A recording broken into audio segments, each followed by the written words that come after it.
So, shall I explain to you now about double indemnity? It's a term from insurance. Certain sorts of accident are less likely to happen. So if they happen, the insurers pay out double. Double Indemnity is the title of a short novel by Mr. James M. Cain about a wife and an insurance man who murder her husband to get the insurance money. So why do I care? Let me explain. I was born in Vienna at a very early age, and then I'd worked in the movies in Berlin until I got wind of a certain Mr. Hitler. I'd been battling away in Hollywood for 10 tough years. I was under contract to Paramount, and I'd finally managed to make a couple of films as writer-director.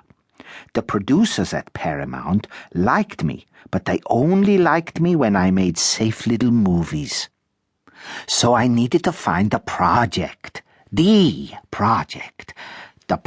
that would make my name. There are two accounts of how I found out about Mr. Cain's book. One story is true, but the other story is a better story, so that's the one I'll tell you.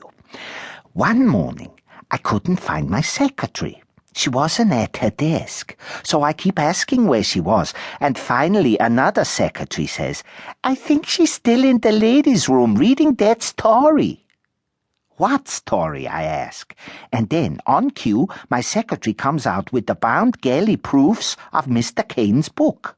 Now, if a good secretary spends a whole morning in the ladies' room reading, then I figured it must have something going for it, so I take it home and read it myself. And I thought, hey, this isn't bad. This could be what I'm looking for. That was just the start.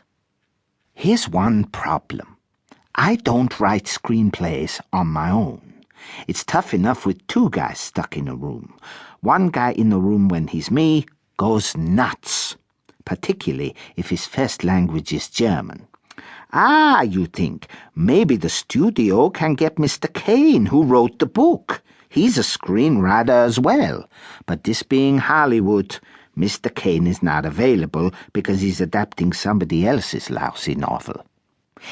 And here's another problem. This book is bad news.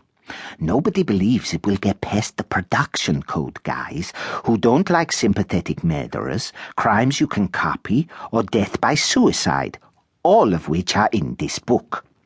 Practically everyone at Paramount tells me to drop it and find something else, but practically everyone will tell you I'm a stubborn man.